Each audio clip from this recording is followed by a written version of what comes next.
E aí eu vou, seguindo aqui o meu papel inglório de fazer perguntas indelicadas, mas, enfim, em nome do contraditório aqui do jornalismo, o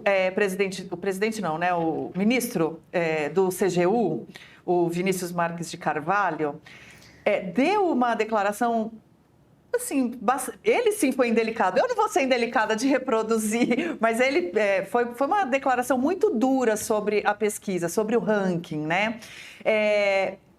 Enfim, ele falou na Globo News que ele acha que associar a aspa dele é a seguinte: a Transparência Internacional fala que a percepção da população brasileira sobre o combate à corrupção é menor porque o presidente Lula fala pouco disso em discurso.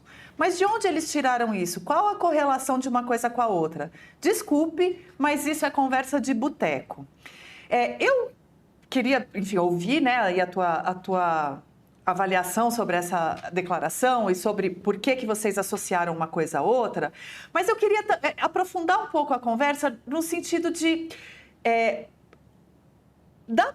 quanto que a percepção é um índice, no sentido de não pode ficar parecendo que a gente está falando que aumentou a corrupção. Por que aumentou a percepção de corrupção? Existe talvez um jeito dessa mensagem ficar mais clara? E a população ainda se importa tanto com corrupção como se importou no passado? Eram essas as minhas perguntas. Vou tentar responder por partes, talvez de trás para frente. Acho que as pesquisas têm mostrado que corrupção, assim como segurança pública, continuam sendo uma das principais prioridades da população brasileira, né? Pesquisa atrás de pesquisa mostra insatisfação da população com esses dois problemas. Acho que segurança pública tem se tornado um problema ainda maior recentemente, mas corrupção continua aparecendo ali, pelo menos nas principais pesquisas. Então, acho que sim, ainda é um problema que a sociedade se importa. Com relação a medir a corrupção, eu já falei, é difícil. Não é fácil e a gente não simplifica isso. Existiriam basicamente 3 caminhos para se medir corrupção hoje, explicando assim de forma mais ampla. Uma é uma medida a partir da percepção, ou seja, entrevistam-se pessoas especialistas que conhecem o cenário, que atuam em processos licitatórios, que acompanham o Estado, que têm uma vivência e um entendimento sobre o funcionamento e efetividade das políticas públicas de combate à corrupção e mede-se o que elas estão entendendo ali como um processo que está funcionando ou não. Uma segunda possibilidade é uma pesquisa de experiência. Você pergunta para as pessoas se elas já pagaram suborno.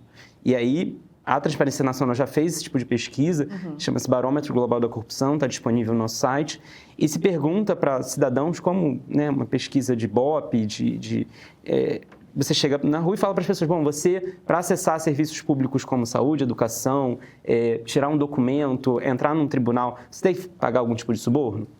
Essa é uma pesquisa que mede a experiência das pessoas. E uma terceira possibilidade é você utilizar dados estatísticos que surgem a partir de investigações ou do próprio governo. Então, número de operações policiais que aconteceram, dados sobre transparência, informações sobre recursos recuperados de corrupção, enfim, dados objetivos. Todas essas formas de medir a corrupção têm suas vantagens e desvantagens e têm suas perspectivas específicas. A própria CGU, acho que reconhece a dificuldade de medir a corrupção, eles têm alguns projetos e colaboram com o Escritório da ONU de Combate ao Crime e Drogas para avançar na mensuração da corrupção de formas mais eficientes e reduzindo vieses e garantindo uma melhoria desses mecanismos, mas nós não entendemos que as dificuldades nos prescindem da obrigação de fazer esse esforço de mensuração. Porque se a gente não medir, ainda que de formas que capturam aspectos ou partes do problema, a gente não vai conseguir avaliar o sucesso ou não de políticas públicas.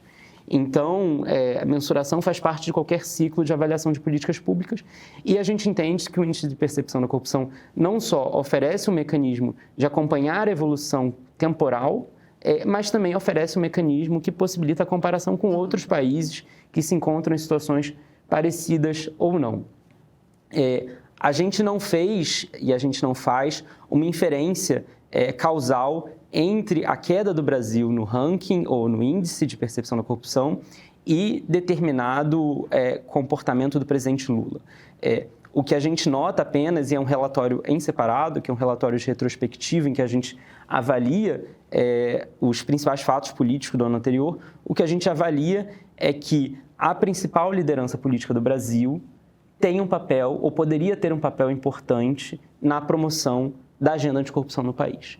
Seja pela promoção da transparência ou da integridade, seja pela sua própria conduta ao não manter ministros indiciados por corrupção no poder, seja por dar peso político aos projetos de lei que poderiam avançar no Congresso de forma a melhorar o sistema político nacional, o financiamento eleitoral, a própria situação das emendas parlamentares, e isso a gente não tem visto.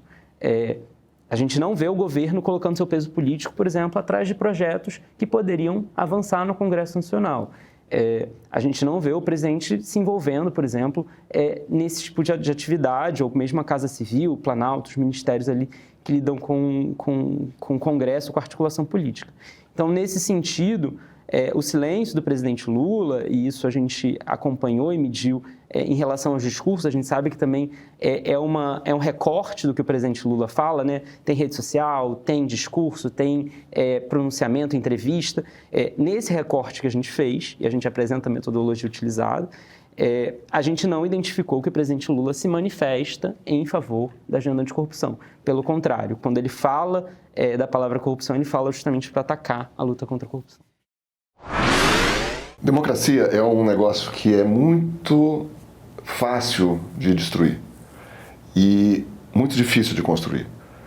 É uma construção lenta, conflituosa, tem muita luta, tem muita discordância, tem muito debate, mas os resultados a que ela chega, a médio prazo, são resultados muito sólidos, muito concretos de melhoria da condição de vida das pessoas.